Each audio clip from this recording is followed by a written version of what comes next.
El tema que vamos a tratar es respecto al protocolo de la Unidad de Flagrancia de la Policía Nacional del Perú, entendiendo que estamos dentro de un marco punitivo, que estamos hablando de un control social y un control de legalidad. Sabemos que constitucionalmente nosotros nos encontramos en un estado constitucional de derecho. En tanto, toda detención que realiza el personal policial debe guiarse bajo el protocolo de la unidad de flagrancia de la Policía Nacional del Perú. No es suponer que se encuentren en flagrancia, no es inferir que existe una flagrancia y que por eso se adecuó, por eso se realizó la detención, sino es que el efectivo policial tiene que determinar en qué tipo de flagrancia estamos. Quien dirige también aunado a ello es el Ministerio Público, porque al momento de la detención, el efectivo policial, por más que tiene a cargo de todas las diligencias de investigación preliminar que actualmente se está dando, con esta modificatoria que delega a la policía, pues, esta función que dirige las intervenciones, las diligencias, quien está a cargo de todo ello es el personal del Ministerio Público. El representante del Ministerio Público toma el control, es decir, una vez que ya conoce, una vez que se le ha puesto de conocimiento al fiscal de turno que se ha efectuado la detención de una persona, deberá verificar y contribuir en cuál de los supuestos está basado esta detención que se está realizando. Esto es a fin también de evitar que el Ministerio Público conjuntamente con la policía realice todo un trabajo conjunto que incluso, dada la naturaleza de algunos delitos, van a permitir llevar a una audiencia de prisión preventiva. Y para realizar, por ejemplo, una audiencia de prisión preventiva, lo que se tiene que hacer es un control de detención, ¿no? Y al referirnos el control de detención, estamos inmersos a hablar el control de flagrancia. La unidad de flagrancia que está adscrita a este protocolo de la Policía Nacional se dirige a una sede judicial especializada del sistema de justicia penal que está integrado tanto por el Poder Judicial, por el Ministerio Público, es decir, por el Ministerio de Justicia, la Defensa Pública y la Policía Nacional.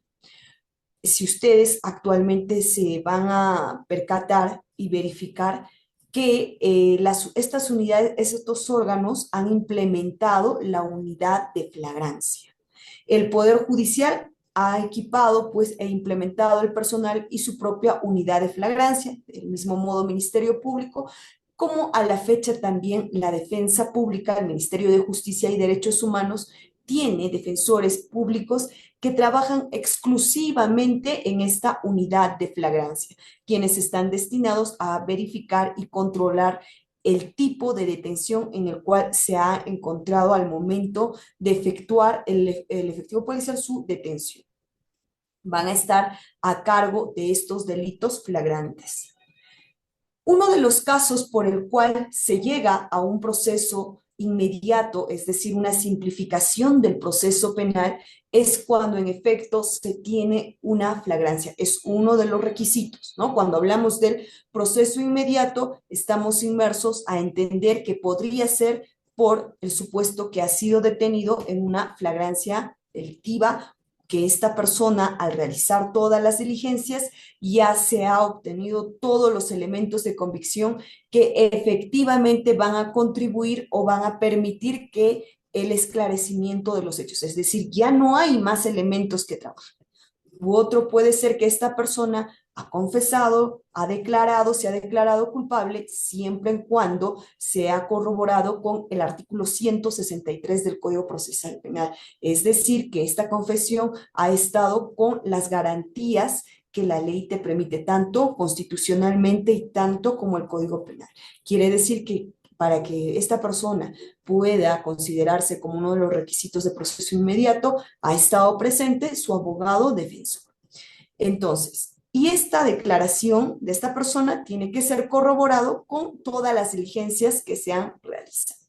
Pero en sí nuestro tema es la flagrancia. ¿cuándo vamos a solicitar? Cuando Ministerio Público, a efectos de solicitar, de simplificar este proceso penal, ¿no? Va a realizar la solicitud, el requerimiento de proceso inmediato ante el juzgado de investigación preparatoria. Para ello se debe entender que en algunos tipos de delito existe la obligatoriedad, como por ejemplo en el delito de omisión a la asistencia familiar y también en el delito de conducción de estado de ebriedad.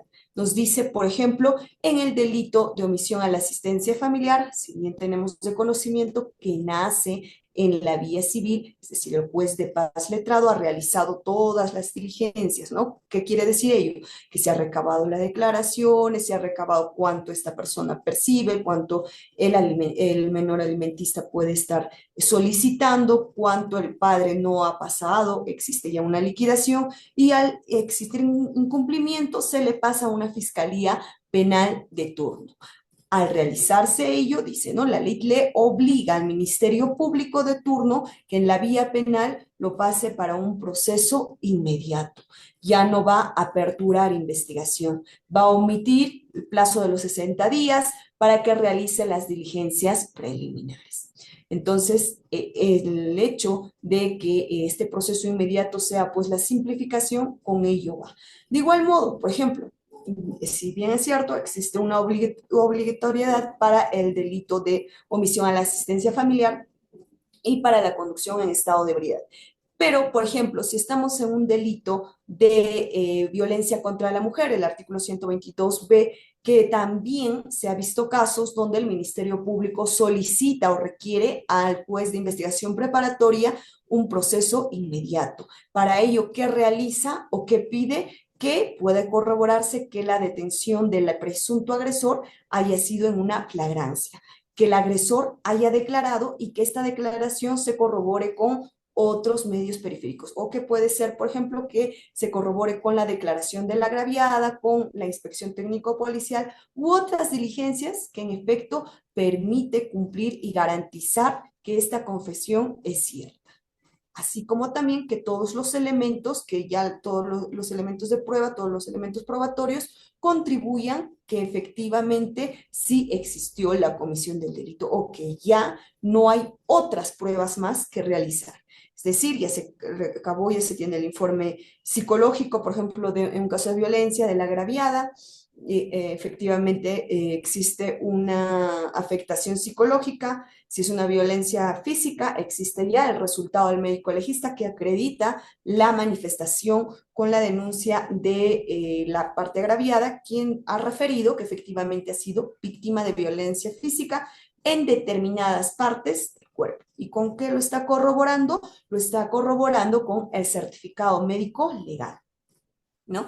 También se ha realizado la inspección técnico-policial, es decir, el representante del Ministerio Público, el personal policial, conjuntamente con los abogados de la defensa de cada una de las partes procesales, han concurrido al lugar, se ha hecho la descripción de los hechos, efectivamente se corrobora que existe pues esa coherencia, esa similitud con la declaración que realiza la agraviada al describir el lugar de los hechos. Es decir, ya Ministerio Público no tiene otro elemento u otra diligencia que realizar.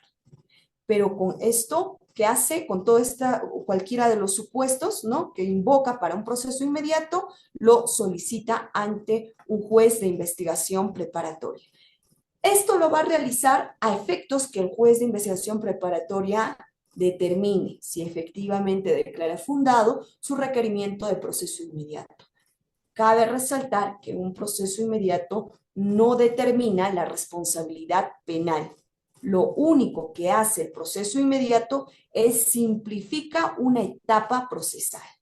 Es decir, que el Ministerio Público, una vez que se declare fundado este requerimiento de proceso inmediato, pasará a elaborar su requerimiento acusatorio de forma inmediata para un juicio inmediato. Existe el Comité de Organización de la Unidad de Flagrancia. conjuntamente, y esto es un trabajo articulado de instituciones que lo realiza tanto el Poder Judicial, el Ministerio Público y la Defensa Pública y la Policía Nacional. ¿Con qué finalidad se ha hecho esto? ¿Por qué existe este trabajo conjunto, el protocolo interinstitucional, para que pueda existir en efecto, ¿no? Este cumplimiento de funciones, este cumplimiento de roles? Lo han hecho a efectos de crear un servicio técnico que está dirigido exclusivamente a trabajar dentro de los parámetros de la unidad de flagrancia. Cualquiera puede realizar el control de una detención. Si la policía obvió uno de los presupuestos, uno de los supuestos en el cual se puede encontrar esta flagrancia y no especifica un defensor público que está a cargo de la defensa del investigado, puede también precisar, solicitar al Ministerio Público bajo qué supuesto del artículo 259 se ha elaborado, se ha efectuado esta detención. De igual modo, el Ministerio Público puede realizar este control de detención a la Policía Nacional. Y como sabemos bien, el juez de investigación preparatoria, considerado como juez de garantía, también realiza este control de detención. Por ejemplo, si se invoca y se requiere ya una audiencia, se convoca una audiencia de prisión preventiva y antes de dar inicio, si lo lleva un abogado de la defensa privada o un defensor público, puede solicitar que antes de la instalación de esta audiencia, como una cuestión previa, se detalle bajo qué supuesto está detenido la persona.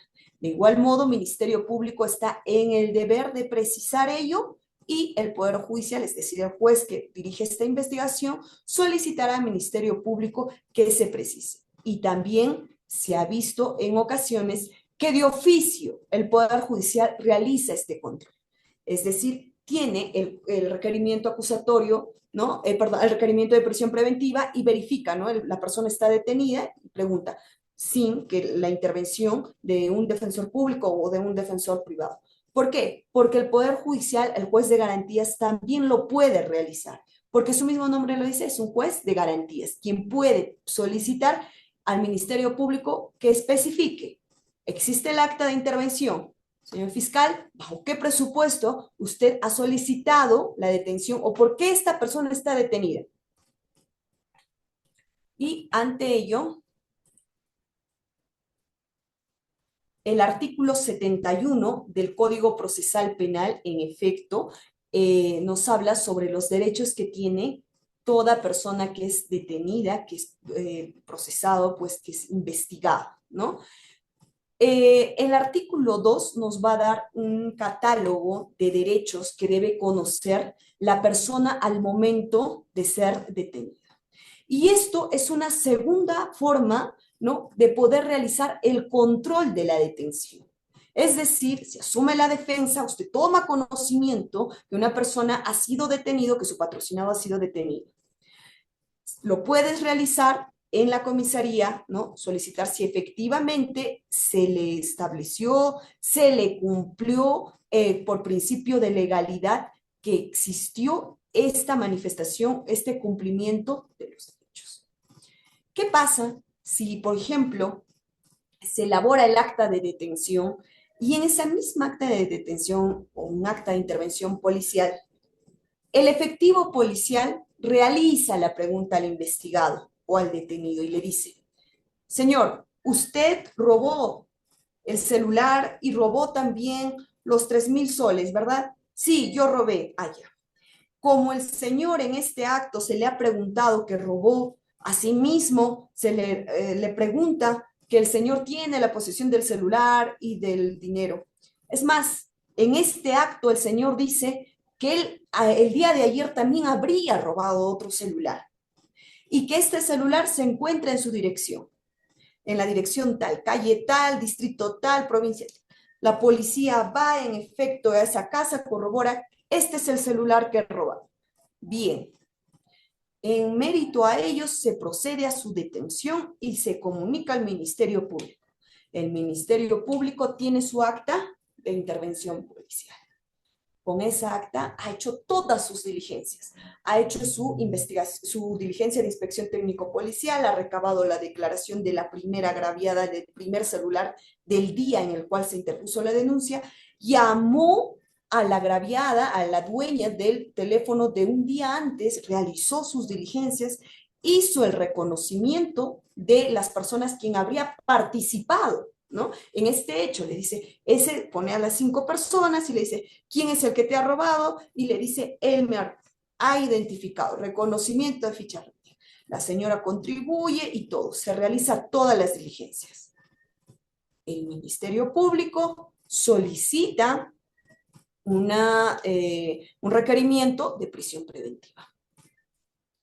En principio, señores doctores, estimados participantes, debemos tener en cuenta que para realizar esta conducta de incorporar una declaración en un acta de intervención, es que cada acta, cada diligencia es exclusiva.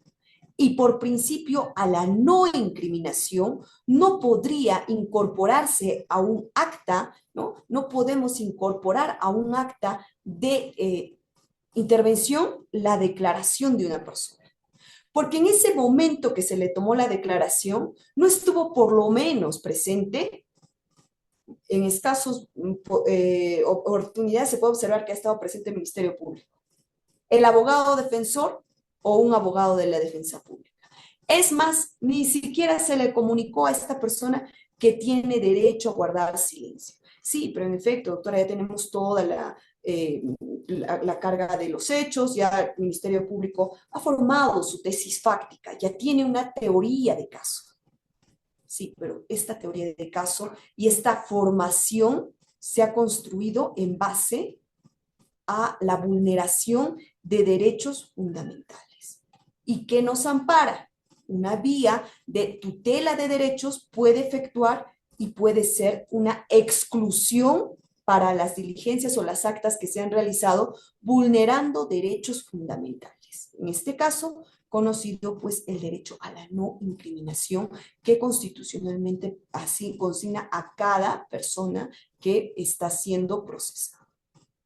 De igual modo, se le tuvo detenido a la persona 23 horas y faltando una hora para que cumpla su detención, recién esta persona puso de conocimiento pues a su familiar.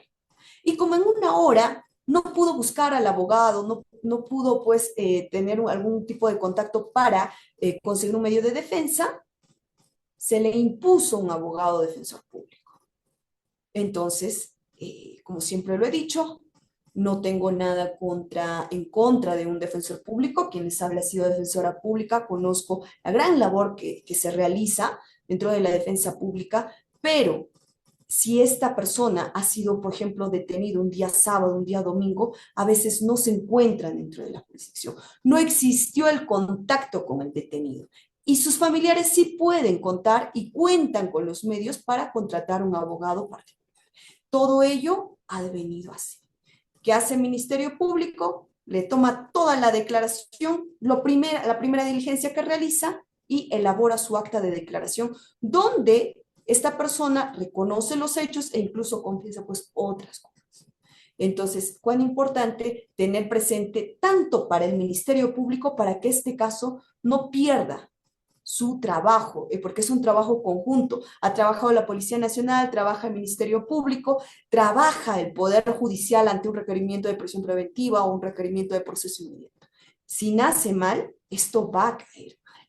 Y si no hay una identificación, por lo menos de que en qué supuesto de flagrancia está procediéndose una detención, no va a ser en efecto o no se va a contribuir para lograr un esclarecimiento de los hechos. El protocolo de actuación interinstitucional de la unidad de flagrancia, que actúa de manera conjunta, que actúa de forma pues articulada con las instituciones, Poder Judicial, Ministerio Público, Defensa Pública, mediante el Ministerio de Justicia y Derechos Humanos. Solo va a conocer las detenciones en flagrancia, Estas unidades han sido creadas exclusivamente para conocer las detenciones de mayores de edad. Por lo tanto, en un caso que se establece la minoría de edad de un detenido, no podría efectuar esta unidad de flagrancia. El artículo 259 del Código Procesal Penal nos establece los tipos de flagrancia. La flagrancia clásica, y también esta clasificación lo podemos encontrar en el protocolo de flagrancia de la Policía Nacional. La flagrancia clásica, que es el stricto sensu, que está establecido en el inciso 1 y 2 del citado artículo, donde esta norma, esta modalidad de flagrancia es, para poder entenderlo, en el momento de la consumación del delito. Estás matando, la persona está violando, la persona está robando, el momento de que esa persona está realizando la conducta o el verbo rector del tipo penal en el cual se le va a investigar y se le va a incorporar. No puede haber lugar a una huida o que la persona ha desaparecido y una identificación. No. Es decir, si el Ministerio Público nos dice, estamos en una flagrancia clásica, en un estricto sensu, es decir, en una flagrancia directa, debe especificar que al momento de la detención de esta persona, del detenido, fue cuando estaba realizando la comisión del delito. Lo detuvo por agresión en contra de la mujer, es decir, que lo encontró agrediendo a la mujer, que lo encontró realizando las lesiones físicas a la mujer. Lo ha detenido por el delito de robo. Encontró en el momento que le está despojando del bien, del momento que ha despojado del celular, de la cartera, pero es en el momento. Por el delito de violación sexual, lo encontró en el acto sexual violando a una menor de edad. Es en el mismo momento. No cabe lugar o no cabe pues una interpretación que se haya dado después de la comisión del delito. Cuando hablamos de cuasi flagrancia, estamos hablando de una flagrancia material. ¿Qué nos dice el inciso 3? Nos dice, prevé la flagrancia. Aquí el agente ha sido descubierto por un tercero, solo que ha huido. Ha realizado el hecho de agredir a la mujer, por ejemplo, el delito de agresiones, agredió a la mujer, pero se ha ido del lugar y ha sido identificado. Tener en cuenta que en este tipo de flagrancia existe tanto la inmediatez temporal y la inmediatez personal. Tiempo y persona, ¿no? Es decir, en el momento que, por ejemplo, cuando hablamos de la flagrancia clásica, existe una inmediatez personal. Cuando hablamos de una cuasiflagrancia, existe una inmediatez de tiempo, pero no se le ha perdido de vista. Quiere decir que esta persona ha sido detenido porque cometió el hecho y no se le perdió de vista, ya sea porque el lugar tiene cámaras de seguridad, cámaras de vigilancia, o porque en efecto el agraviado estuvo pues corriendo detrás de esta persona y en ningún momento llegó a perder el contacto. En ese supuesto estaríamos pues inmersos a una flagrancia material. La flagrancia presunta es un ex ipso. ¿Qué quiere decir? El artículo 4 regula la modalidad. A diferencia de los dos supuestos que hemos visto, aquí no se ha sorprendido al autor. No lo vamos a sorprender ni de una forma personal, ¿no? De una forma del tiempo, pero sí con algún objeto de la comisión del delito, ¿no? Agredió con un martillo y se le encontró con el martillo. Robó un celular y se le encuentra con el celular, ¿no? Realizó el acto de violación sexual y al momento de realizar este acto le rompió las prendas y con parte de las prendas se le encuentra en la mano. Asesinó a una persona, mató a una persona y se le encuentra con la ropa de sangre. Entonces, en esos supuestos estaríamos inmersos cuando estamos invocando el artículo 259, cuestión que el Ministerio Público debe especificar al momento de la detención. En algunas oportunidades se puede observar que, por ejemplo, antes de dar inicio a una audiencia de prisión preventiva, y se requiere la precisión de qué supuesto, en qué supuesto de flagrancia se ha realizado la detención de una persona como una cuestión previa. ¿Qué es lo que te dicen? El juez de investigación preparatoria te puede decir, en el transcurso de la audiencia vamos a determinar si efectivamente existió o no existió flagrancia. ¿Y qué pasa si es que esta audiencia de prisión preventiva lo declaran fundado? Y es más, dentro de la resolución puede contener pasacasos, se observa resoluciones que dicen, ¿no? En efecto, no existe en el presente caso una flagrancia directa, pero sí se declara fundado el requerimiento de prisión preventiva por los 9 meses que el Ministerio Público está solicitando. Entonces, cuán importante es delimitar la detención, porque el supuesto de la detención con la flagrancia, para poder determinar, incluso si es que existe la oportunidad, hemos visto dentro de los supuestos que sí se podría realizar, por ejemplo, en un control de detención con el artículo 71, numeral 2 del Código Procesal Penal.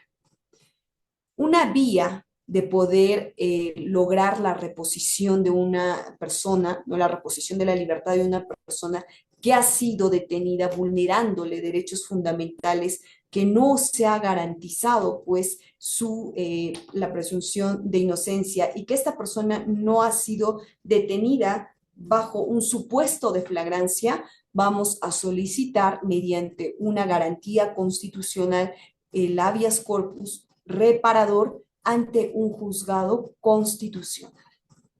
Porque en efecto nos dice, solo se puede proceder a la detención de una persona, ya sea por orden policial, por un mandato judicial en sentido lato, juez penal, civil, militar, una decisión de un particular sobre el intercambio de un tercero en un centro psiquiátrico sin previo proceso formal de interdicción civil.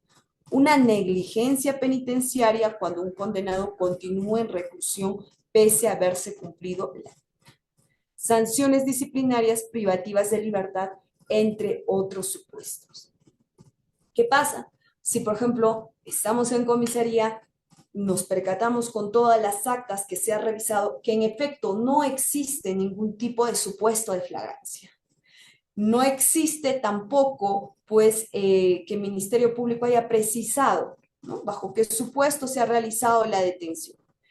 Voy, solicito mediante verbal o mediante un escrito al Ministerio Público, ni le dan cuenta el escrito, no se pronuncia del escrito porque está de turno y porque está realizando sus diligencias. Está con otros detenidos. Solicitas verbalmente y te dice sí, en efecto, sí es flagrancia. Todavía estás con las diligencias preliminares. Lo que podríamos realizar es, a fin de garantizar el derecho fundamental de esta persona que, teniendo en cuenta ha sido detenida sin ninguno de los supuestos y que se encuentra realizando sus diligencias, es dejar constancia, por ejemplo, uno de ellos es que no vas a contribuir un hecho a que sea arbitrario. No vas a contribuir con la arbitrariedad que están realizando con las diligencias y que no vas a participar de esa diligencia hasta que se te especifique en qué supuesto de flagrancia se encuentra esta persona. Como también, si es que no existe ningún pronunciamiento de parte del Ministerio Público, que suele suceder, ¿no? Los abogados litigantes perfectamente conocen que cuando se tiene, incluso también en la práctica se puede observar que verificas todo el expediente, verificas todas las diligencias, en la comisaría todas las diligencias que han realizado, pero no nos percatamos en exclusivo bajo qué supuesto de flagrancia han detenido. Es lo último que podríamos verificar, es lo último que, es más, recién para la audiencia de prisión preventiva podríamos verificar. Entonces, al tomar un conocimiento de un caso, de un detenido, de una persona que está siendo privada de su libertad, debemos entender primero cuál ha sido el supuesto que el Ministerio Público ha permitido, autorizado la detención de parte de personal policial hacia esta persona. Si no hay ninguno de estos pronunciamientos y ya has realizado tu control de detención, vamos a solicitar, mediante una garantía constitucional del habeas corpus reparador, la libertad de esta persona. ¿No? Que lo cual esto lo podemos hacer de una forma informal, no existe la formalidad, podemos hacerlo incluso escrito o verbal, acudir a un juzgado constitucional y precisar los puntos relevantes. Juan Pérez ha sido detenido, pues el día 3 de marzo a las 8:40 de la noche, bueno, él se encontraba en su domicilio, al interior de su domicilio, no existía un mandato judicial, no había pues ningún tipo de flagrancia. ¿Cuál ha sido la razón por qué la agredió? La policía dice, no, se le detuvo porque él en la mañana, a las 10 de la mañana, agredió físicamente a su esposa. Y como está dentro de las 24 horas, procede la detención porque estamos dentro de la flagrancia. Señor, ¿dónde le agredió? Le agredió en la calle. ¿Dónde queda la calle? En el parque. El señor agarró su moto, se trasladó desde el parque, pasó toda una vía, almorzó, no se sabe dónde almorzó, el señor realizó todas sus actividades y ya está descansando a esta hora. Y nos dice que para que sea considerada una cuasi flagrancia, por lo menos se tuvo que necesariamente tener la vigilancia de esta persona. No se le tuvo que perder de vista. La señora, al momento de ser agredida físicamente en el parque, se quedó llorando, se quedó, pues no sé, ¿no? Y este señor se levantó y se fue. O sea que la policía, al momento, como fue un lugar público, tuvo la oportunidad de realizar el seguimiento mediante las cámaras, ¿dónde está? ¿Cómo es que toma conocimiento que en efecto esta persona está ahora en su domicilio? Se toma conocimiento porque la misma agraviada le llama y le dice, ¿dónde estás? Le dice, y está a su lado, pues, el efectivo policial, le dice, está en su casa. Puede estar en la casa de la suegra, puede estar en la casa de otro familiar, está en tal lugar. Y acude. No cabería el presupuesto en ninguno de los supuestos de una detención, considerando un tipo de flagrancia, porque se le perdió de vista, porque a esta persona no ha estado pues directamente considerando el momento de la comisión del hecho o pues sea por una inmediatez personal o una inmediatez temporal.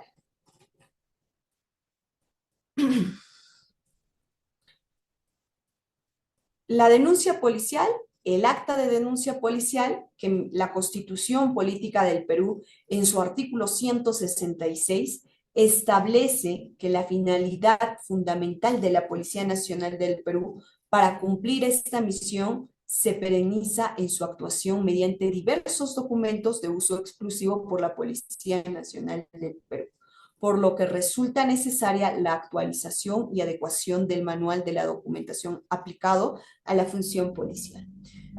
La denuncia policial es una transcripción de lo que viene a ser la agraviada denuncia o el agraviado denuncia los hechos ante la policía.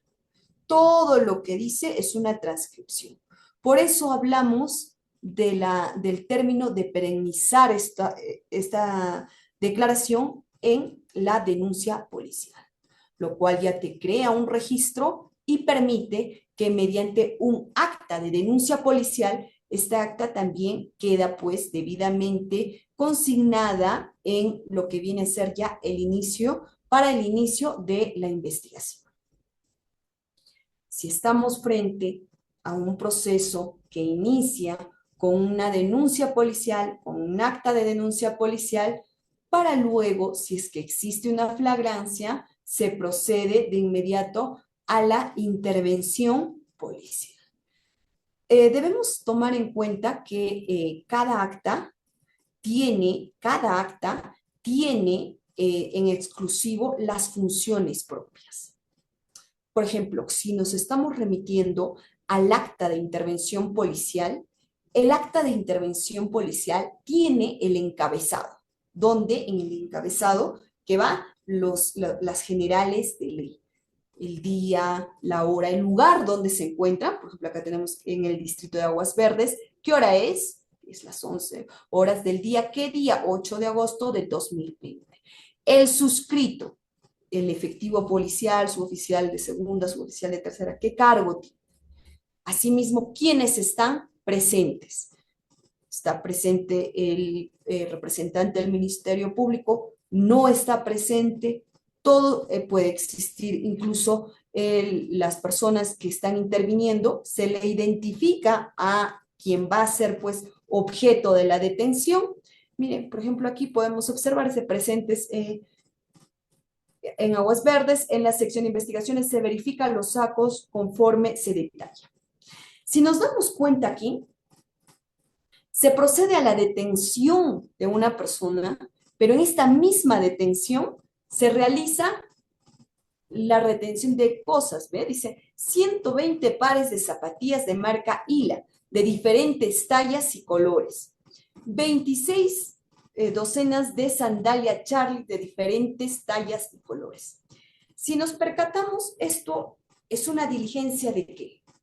La intervención no se le puede realizar a los objetos. Esto es una diligencia ya sea de un registro, de una incautación, ¿no? De decomisar todo lo que se encuentra, ¿no? Primero empezamos, decomisamos y luego el Ministerio Público solicita el requerimiento de incautación para que un juez de investigación preparatoria pueda autorizar y confirma, ¿no? De igual modo como un requerimiento de prisión preventiva, mediante un requerimiento de incautación de los bienes, solicita para que exista una incautación adecuada. Pero ¿cómo la policía extrae de ahí? Mediante un decomiso. Pero aquí no. En un acta de intervención en exclusivo se tiene que, por ejemplo, va dirigido a una persona y a esta persona, ¿por qué se le está deteniendo? ¿No? Por ejemplo, en este acto se le encuentra a Juan Pérez realizando la venta de zapatillas que corresponde a una marca que no se ha acreditado, por ejemplo, ¿no? Pero eso es lo que se describe. No puede proceder al decomiso. Cada acta, cada diligencia tiene su exclusividad. Así como tampoco en un acta de detención, en un acta de intervención policial, podríamos consignar la declaración del investigado, la declaración del detenido. Cabe resaltar que esto se realiza mediante su propia diligencia, que es la declaración, sea pues la declaración voluntaria del investigado, sea la declaración que realiza, declara, guarda silencio, pero en su propia acta, donde se dice en este acto se procede a dar la lectura. Usted tiene derecho a guardar silencio, usted tiene derecho que al declarar tiene que contar con un abogado, se le pone de conocimiento. Así como existe esta acta de intervención policial en específico que solamente es para la intervención de la persona, solamente es para una detención, solo debe existir el acta que permite y facilita la declaración del investigado. Ahora, tanto la declaración del agraviado como la declaración de un investigado es la mera transcripción de lo que sucede en el acto. ¿Qué pasa? A veces la agraviada declara con unas palabras y tú verificas y te percatas que en la declaración de la agraviada no dice así.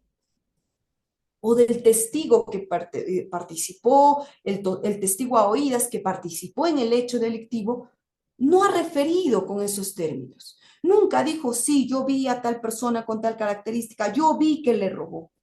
Nunca dijo eso. Pero no, dice que escuchó, estaba pasando y escuchó, y que cree que vio.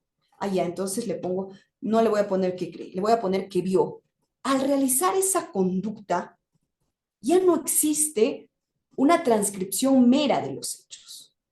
Es más, el abogado defensor está en la capacidad y tiene ese derecho de dejar constancia de todas las diligencias, de todos los actos que suceden en el momento de la descripción, en el momento de la declaración.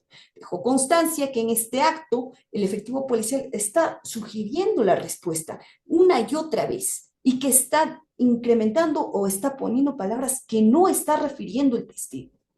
¿De qué me sirve yo? Me sirve para mi estrategia de defensa, para la construcción de mi caso, porque si es que me siento y dejo que la policía realice todas sus diligencias, realice todo lo que quiere decir, que le vio robar, en ningún momento dijo eso. Lo que refirió fue otra cosa. Puedo objetar en esa diligencia preliminar al efectivo policial que está realizando un tipo de pregunta sugestiva, sí puedo objetar. Que quién lo va a solucionar lo puede dar, lo puede resolver el representante del Ministerio Público o en todo caso dejar la constancia respectiva. Se realiza esta pregunta, pero el abogado o la abogada de la defensa técnica deja constancia que la pregunta que está realizando es una pregunta repetitiva o es una pregunta, pues, en cualquiera de las técnicas de litigación, lo podemos emplear. Que el efectivo policial está sugiriendo. Te prohíbe, ¿no? En un caso de violencia familiar, por ejemplo, dice, te prohíbe, tu agresor te prohíbe que te vistas de esta forma, pero señores, en ningún momento la agraviada ha referido ello. En ningún momento manifestó que en efecto es el agresor que le prohíbe que utilice determinadas prendas. Sí, me prohíbe, va a decir, porque le está sugiriendo la respuesta en la misma pregunta. Los hechos de una declaración deben ser de forma clara, de forma espontánea. No puede existir de ninguna forma la intervención de ninguno de los operadores jurídicos a fin de poder sugerir o mejorar tu caso, como lo denomina. En ese sentido, es importante esta intervención que se realiza desde el momento del control de la detención y el control en determinadas fases. Si es que no lo hacemos en comisaría, lo podemos realizar cuando se solicita, pues, un requerimiento de prisión preventiva como una cuestión previa. ¿Qué pasa si el juez, por ejemplo, te dice, no, llevamos la audiencia de prisión preventiva, ya en el desarrollo vamos a... Hemos hablado de la garantía constitucional, que es el habeas corpus reparador, quien también es, pues, esa garantía que va a permitir que cuando una persona ha sido detenida sin ningún mandato judicial, vulnerando derechos fundamentales, que es la libertad, que es, pues, el derecho a la defensa, se procede en efecto a realizar. Cuando hablamos de un acta de inspección técnico-policial, estamos refiriéndonos a que es el conjunto de diligencias o comprobaciones inmediatas del conocimiento o acto. Esto lo puede realizar una unidad especial de la comisaría que está a cargo de una investigación por conocimiento de un delito en específico. El área de DIVINCRI, sección de SEINCRI, el área de familia, que están a cargo de un tipo de investigación especial. Directa y personalmente en el escenario del hecho delictuoso con la finalidad de verificar objetivamente y desde el punto de vista técnico cuando concierne a la comisión del delito. Esto es solo una descripción de los hechos, es una descripción del escenario, del lugar.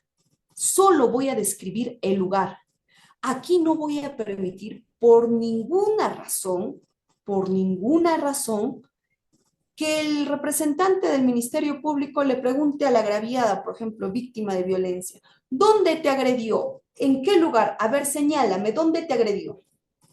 ¿Fue aquí? ¿Fue en tu sala? ¿Fue en tu habitación? ¿En tu cocina? ¿En qué parte? ¿Cómo te agredió? A ver. Tampoco el efectivo policial puede preguntar, ¿y a dónde dices que te ha agredido? Ah, ya. En este acto se le pregunta a la agraviada dónde fue agredida y cómo fue agredida, que le empujó, le hizo caer de la silla o agarró la silla y le aventó allí. Y la agraviada describe y detalla que fue de este modo. No. Si estamos en una diligencia de inspección técnico-policial, solo es la mera descripción del lugar. Me agredió en la sala. Bien, la sala, ¿cómo es? Es un espacio de 5 metros por 5 metros, que se encuentra un televisor, pantalla plana, se encuentra una radio, se encuentra un centro de mesa, un florero, se encuentra adornos de flores en cada esquina, se encuentra, el ambiente tiene cortina de tal color, hay una mesa de comedor, floreros, libros, todo lo que miras. No se permite que en este tipo de diligencias realicen, como a veces lo denominan, como una reconstrucción de hechos. Eso no es una reconstrucción de hechos. No existe que van a preguntar a cada una de las partes. Ahora, también tener presente que en este tipo de diligencia de un acta de inspección técnico-policial no está en la obligación de acudir el denunciado, el detenido. Usted, como abogado defensor, como abogada defensora, solicita que no esté presente el agresor. Pero en ese momento le pueden preguntar, no, ni a la víctima, ni al agresor, ni al agraviado, ni al investigado, ni al detenido, a nadie se realiza este tipo de preguntas. Es por eso que en el acta de inspección técnico-policial nos vamos a ceñir exclusivamente a una descripción de características del escenario. No se permite declaraciones de ninguna de las partes. Bien, muchísimas gracias con cada uno de los participantes. Estoy llana para las preguntas que podrían realizar. Creo que por el chat hay una pregunta también. Sí, muy bien, excelente doctora. Así es, por el chat tenemos una pregunta por parte de Carlos. Nos dice, doctora, el imputado en su declaración puede referir que la pregunta que se le hace es subjetiva y no responde o pedir que la reformule cuando es ambigua o capciosa. Independientemente, ¿no? De si el defensor público tenga o no tenga la voluntad de la obra. Mire, les comento, remitiéndonos al ejemplo que nos realiza el doctor Carlos, en efecto, que en una audiencia de juicio, en un delito de corrupción de funcionarios, era una testigo, y esta testigo era abogada, y cuando le realizan, ¿no? Ella era abogada o era testigo de la parte agraviada del familiar que le habían solicitado dinero.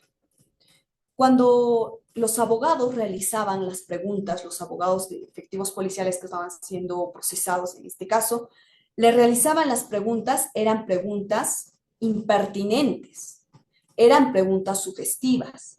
Y como la señorita era abogada, nuestra testigo era abogada, el representante del Ministerio Público no realizaba ningún tipo de objeciones, no realizaba ningún tipo de objeción a la pregunta que le estaban realizando. En este caso, se observé directamente que la testigo decía, no voy a responder a esa pregunta porque esa pregunta me está repitiendo. Ya me realizó esta pregunta. Yo ya respondí esa pregunta. Yo ya dije que hacía ese día en esas instalaciones y no voy a volver a responder.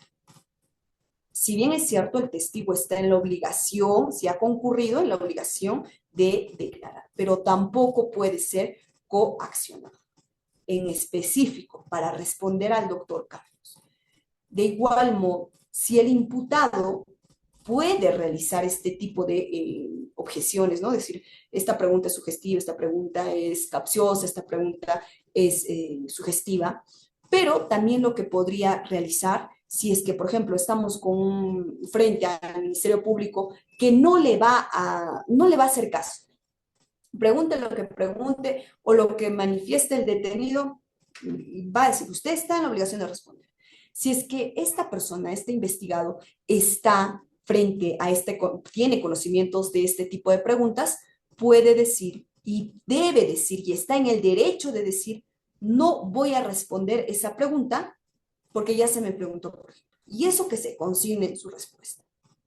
No voy a responder esta pregunta porque considero que es ambigua, ¿no? Y no voy a responder. Así, esto de no responder no se le puede considerar, como nosotros sabemos, ni a favor ni en contra. Sí lo puede realizar. Doctor Carlos, ¿alguna otra pregunta? Sí, voy a compartir las diapositivas, le voy a facilitar al doctor Anatoly. Muy bien, excelente, doctora.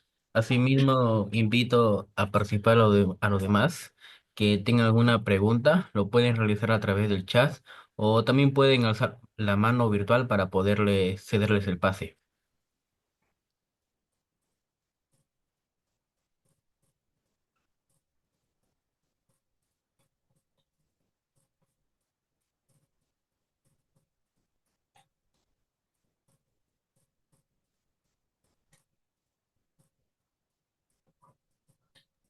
Nuevamente a los participantes que tengan alguna pregunta, lo pueden realizar a través del chat. Caso contrario, también pueden alzar la mano virtual para poder cederles el pase y a través del audio puedan realizar su pregunta. Michelle, adelante. Adelante, Michelle.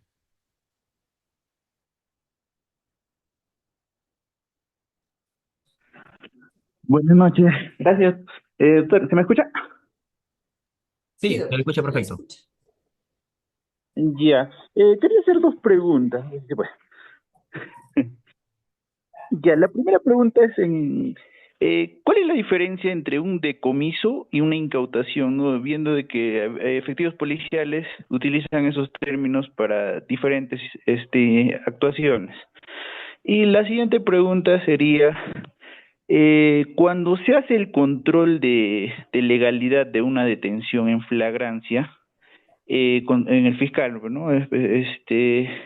Cuando el fiscal, pese a que es evidente que el control de legalidad de esa detención ha sido una detención que ha vulnerado de derechos fundamentales, tal vez, ¿no? Del detenido, hace caso omiso el fiscal.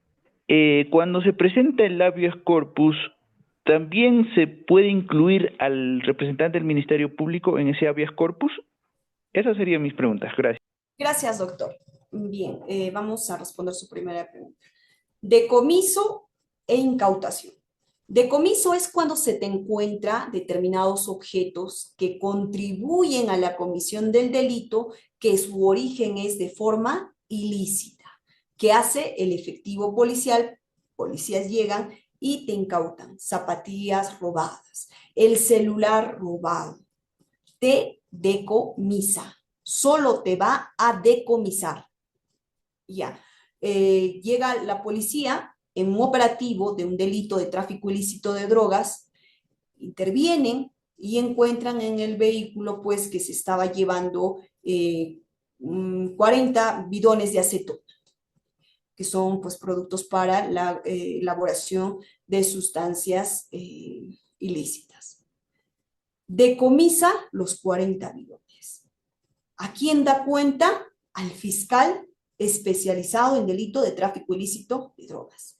Si decomisa los celulares robados, va a dar cuenta al fiscal, o sea, al fiscal de turno penal, ¿no? ¿Qué se hace con ello? El fiscal que ya tomó conocimiento del decomiso que realiza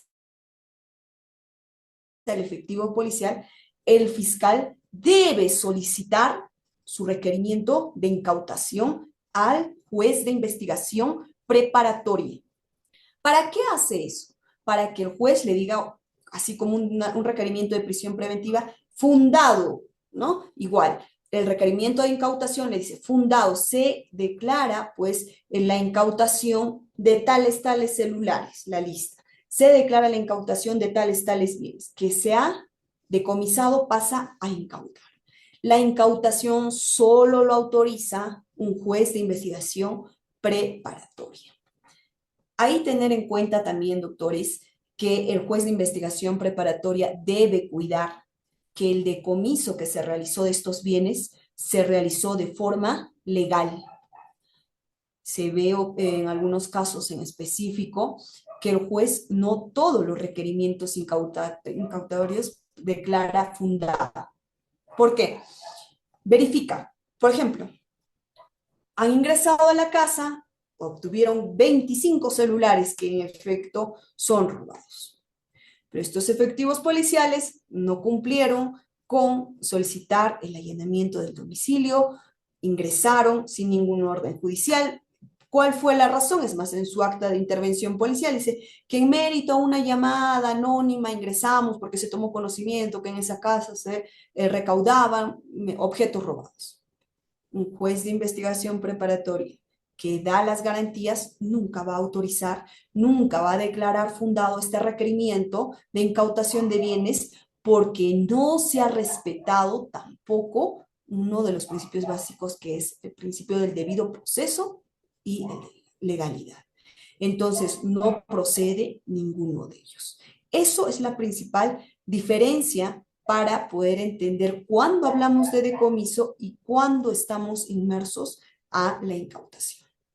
Bien, doctor Michael, su segunda pregunta es respecto a qué hacemos si es que, a ver, permíteme si es que le entendí, qué hacemos si es que estamos frente a un acto de una detención ilegal. Le solicito que me precise al Ministerio Público y el Ministerio Público hace un caso omiso. Presento mi habeas corpus y su pregunta es si es que en este habeas corpus yo incorporo al representante del Ministerio Público o solamente a los efectivos policiales que realizaron la detención. ¿Es así, doctor? Sí, sí, doctora, exacto. Ya. Entonces, doctores, ¿qué quiere decir ello? Que en una demanda de constitucional de habeas corpus, en efecto, quien detiene es la policía, pero quien contribuye a este acto de detención también es el representante del Ministerio Público. Existen distintos pronunciamientos y también existen distintos criterios de cada juzgado constitucional. En Junín, donde litigo, en efecto, sí se aplica, por ejemplo, cargan, ¿no? Como hacen un cargamontón. Si presentas el habeas corpus en contra de los efectivos policiales que realizaron ello, y quien estuvo a cargo y dirigió es el representante del Ministerio Público y no hizo nada, cae la responsabilidad. Sí se puede incorporar al representante del Ministerio Público en tu demanda constitucional, pero como vuelvo a repetir, eso ya es criterio de cada juzgado constitucional para que pueda garantizar el derecho a la libertad. ¿Quedó claro, doctor Michel? ¿Alguna otra pregunta de parte de los participantes? Muy bien, excelente, doctora. Sí, ¿alguna otra pregunta por parte de la audiencia? Lo pueden realizar a través del chat de Zoom. También pueden alzar la mano virtual para poder cederles el pase.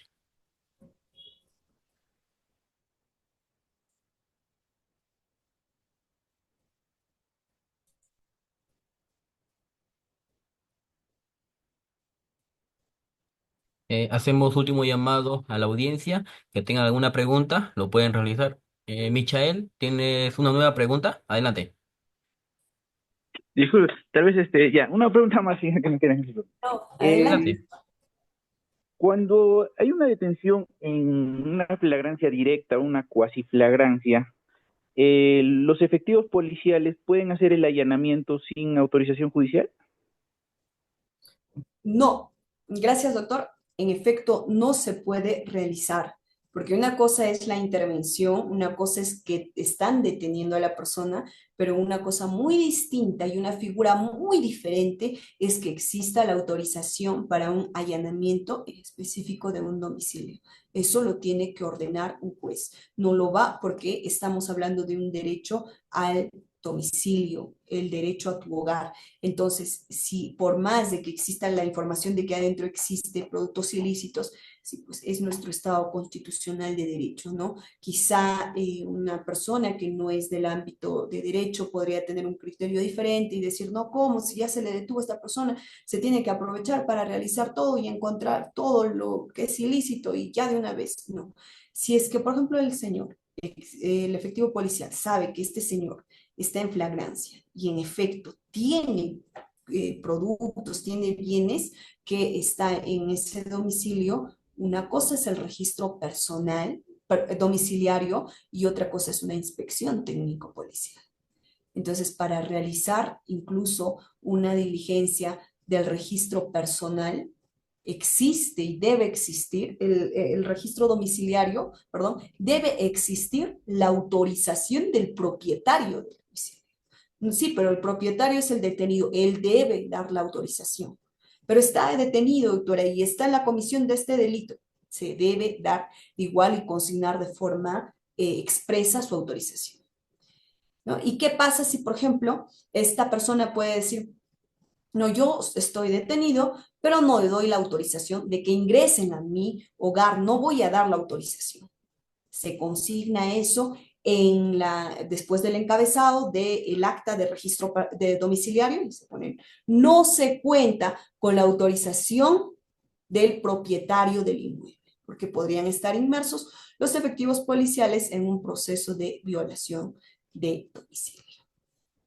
Bien, existe otra pregunta del doctor Carlos Yucra que dice, doctora, ¿qué consecuencias jurídicas trae un habeas corpus en contra de los efectivos policiales que realizaron la detención ilegal?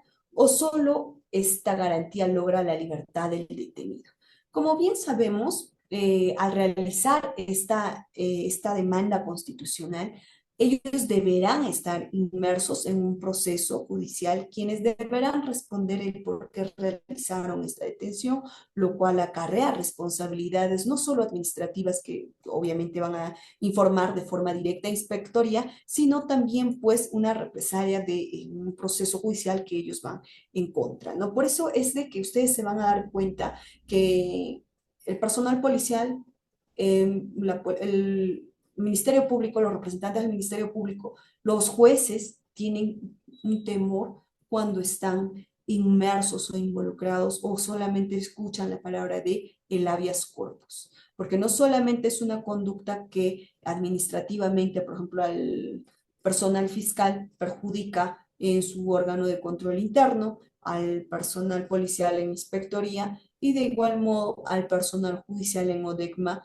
pero aunado a ello, también acarrea una responsabilidad que deberán enfrentar de acuerdo a cómo se va el procedimiento del juzgado constitucional. ¿Alguna otra pregunta?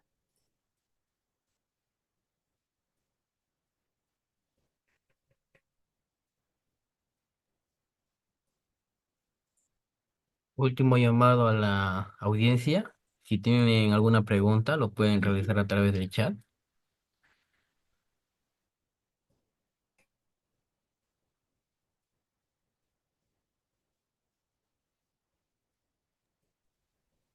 Chenny, Chenny, adelante, tienes el uso de la palabra. ¿Qué tal? Buenas noches. Doctora, una pregunta. En caso de que exista, por decir, indicios de que un lugar, qué sé yo, se vende droga, por así decirlo, o en algún domicilio contienen droga, pero como bien se sabe, pues para que se haga un allanamiento, pues se necesita la autorización del juez. ¿Qué otra acción podría tomar el Ministerio Público para que las pruebas no se hagan, como que no las eliminen, por así decirlo? Claro, para que todo acto no quede nulo, ¿no? Que no caiga en un vicio legal. Bien, en efecto, la Fiscalía, por ejemplo, en lo que se dice, la Fiscalía especializada en delitos de tráfico ilícito de drogas, trabaja con una policía especializada, valga la redundancia, que es o bien DEPANDRO, Departamento de Área Antidrogas, AREANDRO, que son el área antidrogas de acuerdo a la jurisdicción donde se ubica, ¿no? Entonces, ¿qué hacen ellos? Ellos trabajan, conocido pues de una forma con inteligencia, ¿no? Ellos toman conocimiento, por ejemplo, supongamos que una persona, que María, ¿ya? Tiene conocimiento de que al frente de su casa venden droga, ahí elaboran, tienen su propio laboratorio, tienen su propio químico, en ese domicilio se fabrica la droga. ¿Qué hace María? Va a la comisaría, se pone en contacto con esta fiscalía, perdón, con esta policía, con la policía especializada, con el área en específico, y la policía, ¿qué tiene que hacer? Informar a la fiscalía mediante su oficio y solicitar que mediante su requerimiento el Ministerio Público solicite al juez de investigación preparatoria, ya sea pues el allanamiento e incluso el desarraje de ese domicilio, porque ya se tiene conocimiento por tales. Previamente a ello se ha hecho un seguimiento. no existiría otra forma que no sea la autorización de un juez de investigación preparatoria porque el caso vendría en nulidad. Incluso ahí yéndonos nada más, hay un claro ejemplo que un expediente vuelve a foja cero. ¿Por qué? Porque el ejemplo que les decía, ¿no? Que en un acta de intervención se le pide la declaración de la persona. Este caso llega hasta juicio y el juez unipersonal verifica, ¿no? El juez ya para que desarrolle el juicio verifica que en efecto en esta acta de intervención se le tomó la declaración a la persona. Nunca hubo un control, nunca se llevó a cabo una tutela de derechos. El caso vuelve a foja cero.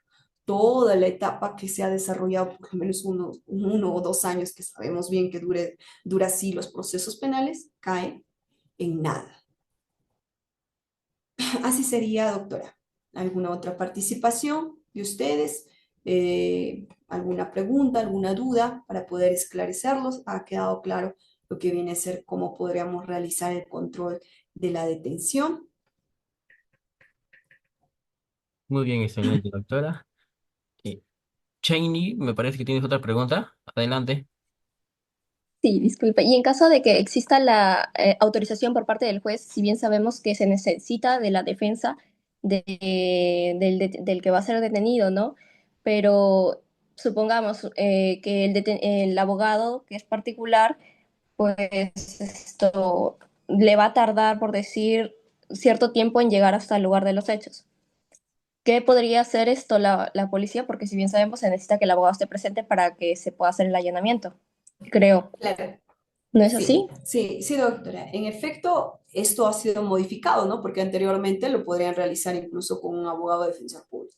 Si bien es cierto, ahora hay que esperar que el abogado llegue, se constituya el lugar de los hechos. Lo que se podría realizar, ¿no? Por parte del Ministerio Público es dejar un apercibimiento, que si en el plazo de tal hora no llega esta persona, ¿no? Por ejemplo, la diligencia se va a realizar a las 11 de la noche y se le está notificando al abogado de la defensa particular. Usted no está presente, se va a dejar el apercibimiento que se va a realizar la diligencia con el abogado defensor público.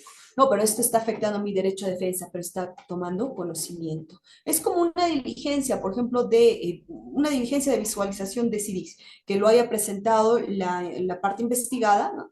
O que lo haya presentado el agraviado y es una visualización de vídeo. Lo ha presentado y la diligencia ya hay una programación. ¿Qué te dice en esa notificación? ¿No? Si bien es cierto, le asiste el derecho a la defensa al investigado, le asiste que esté presente de su defensa para que pueda estar presente en toda esta diligencia.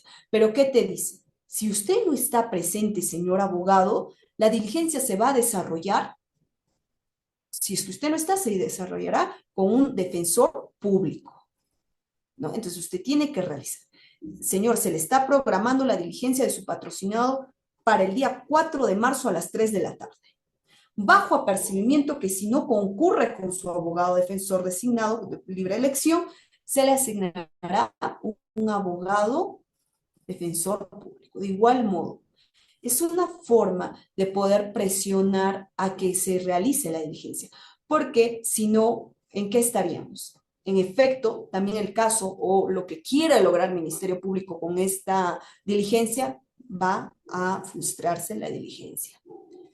El doctor Carlos Yucra dice, doctora, el Código Procesal Penal habilita al juez a ordenar el examen del imputado incluso en contra de su voluntad.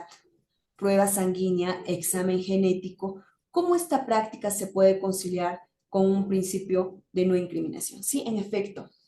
Por ejemplo, si tenemos un delito de violación sexual, este delito de violación sexual, donde la agraviada puede decir, producto de esta violación es mi hijo, ¿no? Y el niño ya nació.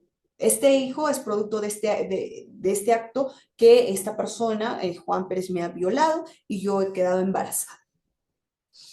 Y el personal fiscal, el representante del Ministerio Público, como único medio va a tener para que pueda comprobar, es más, en cámara, en prueba anticipada, este menor no ha referido ninguna otra cosa. Lo único que podría tener es el resultado de esta prueba. Y sí, se observa que el juez ordena, ¿no? Bajo un apercibimiento, que lo van a detener y todo. En efecto, es algo que queda bastante en discusión porque sí se consideraría un principio a la no incriminación, el derecho a la no incriminación, pero hay que tener en cuenta algo bastante relevante, ¿no? Y es lo que siempre he referido. Supongamos que la persona que está siendo investigada, a quien tú estás llevando su defensa, te dice, no, doctor, sí, yo soy, o doctora, yo soy el papá de ese niño. Y en efecto sí he cometido esta conducta y en efecto sí se ha dado esto. Pero hay señores que te dicen, sí, yo quiero pasar esa prueba porque los hechos o los cargos que están formulando en mi contra no son ciertos. Entonces, es más, yo, si es que va a demorar, porque sabemos bien, por ejemplo, un resultado de ADN en provincia demora unos 3 o 4 meses en llegar al resultado. Entonces, no, si no, que sea, yo lo hago de forma particular. Entonces, uno conoce y se da cuenta que en efecto, sí, pues quiere contribuir y quiere el esclarecimiento pronto de este hecho. Pero si es que no, si es que tu patrocinado, la persona a quien estás asumiendo su defensa, te dice, yo no quiero participar de esta diligencia, yo no voy a participar por esta diligencia, lamentablemente existe una presión judicial.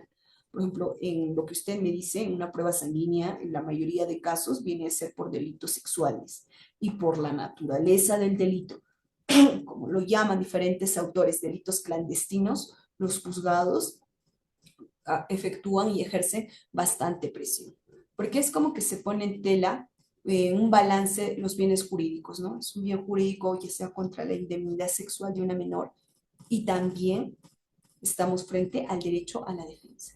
Entonces, cada parte va a tener su posición.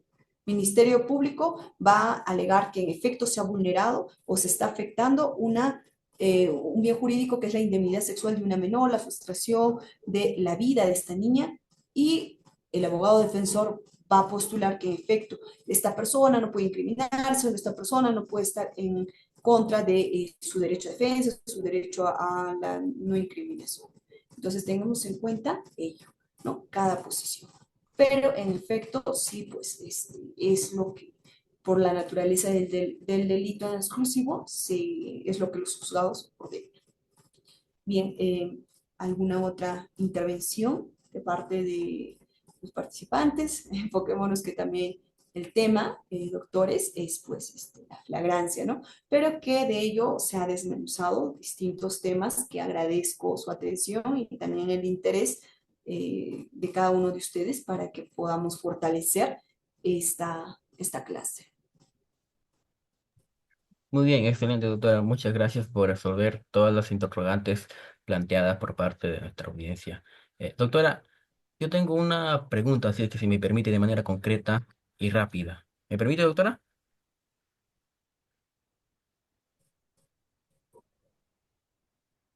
Sí, sí, doctor, solo Sí, que lo escuché entrecortado. ¿se me Ahora escucha? sí lo escucho. Sí, se me escucha ya. Yo tengo una pregunta, doctora, así de manera concreta. Bien, ¿procedería la detención o sería una detención arbitraria cuando en el hipotético caso a una persona le capta la cámara de seguridad poniendo una mecha en una casa, en un domicilio, y luego por sus rasgos físicos la cámara lo capta, ya sea que tenga un tatuaje, una gorra, o por la ropa o por el cabello, la cámara lo capta. Luego las víctimas ponen su denuncia, ¿no? Y la policía, pues, como tiene un registro, ahí están todas las características apreciadas por parte de la persona que puso una mecha en un domicilio. Entonces, pasado una semana, 2 semanas, en un operativo, se da con la ubicación de esa persona que ha puesto una mecha en una casa. Entonces, se le pasa a detener, pero cabe resaltar que se le está deteniendo luego de haber pasado pues el tiempo de flagrancia para que se le pueda detener, ¿no? El cual es 24 horas para poder detenerse a la persona. Entonces, al haber pasado el tiempo de flagrancia, esa detención, que se le produce después de 2 semanas de haber puesto la mecha en una casa, ¿procedería o no procedería, doctora? Gracias, doctor. En efecto, no procede esa detención, porque no estamos ni siquiera en una inmediatez temporal, ni tampoco en una inmediatez personal. Ahora, bueno, aprovechando este ejemplo, quiero dejar claro algo. Ninguna cámara, a menos que sea una cámara de alta resolución, bueno, de los Ampais, por ejemplo, que te puede identificar el rostro. Ya, es por ello que cuando ejercemos una defensa y donde lo único que tienen es una cámara y dicen, no, pero tiene la estatura, pero no se puede visualizar el rostro en exclusivo de esa persona. Entonces, pasó un control de identidad para los rasgos e identificación de los rasgos físicos, de los rasgos ya sea color de cabello, color de piel, la estructura de cómo es pues la formación de su rostro. No. Entonces, en efecto, la detención no procede en el ejemplo, pero sí cuando nosotros tenemos, por ejemplo, una identificación que va a la agraviada. Ya, va a la agraviada y te dice, acá tengo un video donde se le identifica a esta persona que en efecto está robando, ¿no? Hay un video de cámara de seguridad y la persona está con un jockey, está con la polera, está agachado, nunca ha levantado la cabeza, nunca ha enfocado su rostro. ¿Cómo sabes que es esa persona? No, pero vamos a identificar. Pero ¿cómo puedes identificar? En la cámara es un lugar de noche, es una cámara que no tiene una resolución, que no puedes ver el rostro. No, pero coincide porque se le estás indicando. Hay casos, doctores, donde se ha querido, incluso en esa misma acta de visualización, a la agraviada preguntarle, ¿ha sido esta persona? ¿Ha realizado esto? Independientemente, doctores, de que exista o no exista la comisión del delito, estamos para garantizar que esa diligencia sea legal. Y si es que nuestro patrocinado amerita una sentencia por una comisión del delito, en efecto, que se le respete sus derechos. ¿No? Entonces, a veces podemos decir, no, pero no podemos defender lo indefendible. Podemos defender que si cada diligencia, si en efecto la Cámara ha identificado el rostro y existe una identificación así, no podemos no decir nada, pero no se puede identificar.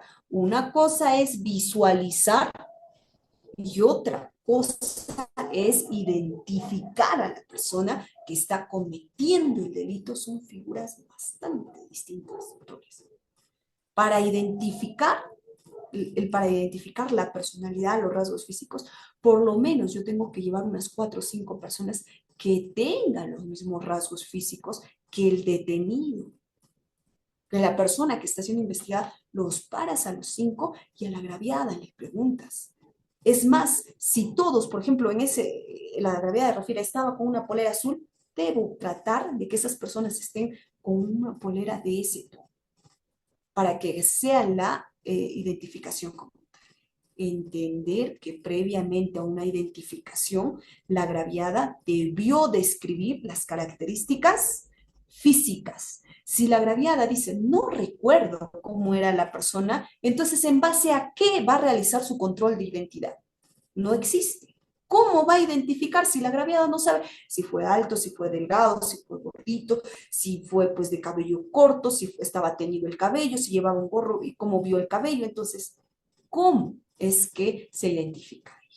Bien, doctor, espero haber respondido a la pregunta que realiza, entendiendo que si existe alguna u otra pregunta, estoy pues todavía llana a responderles. Sí, excelente, doctora. Muchas gracias por la exposición.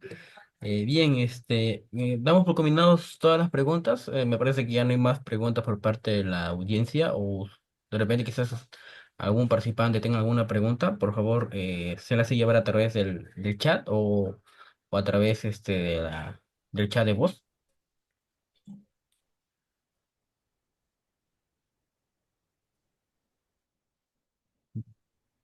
Bien, me parece que no hay más preguntas. Muchas gracias, doctora. Por parte del Círculo de Estudios Les Juriset, estamos eternamente agradecidos por contar con su presencia, doctora, en esta enriquecedora sesión que ha sido, pues, muy contribuida por parte de nuestra audiencia. No ha habido ese ese comentario con respecto al tema de las detenciones en flagrancia, pues no. Doctora, si me permite tomarnos una captura de pantalla para que pueda subir a nuestras redes sociales, por favor, doctora. Y, Sí, sí, sí, gracias. eh, Adelante. y también invitamos a los participantes que quieran prender su cámara, lo pueden realizar para tomar la captura de pantalla.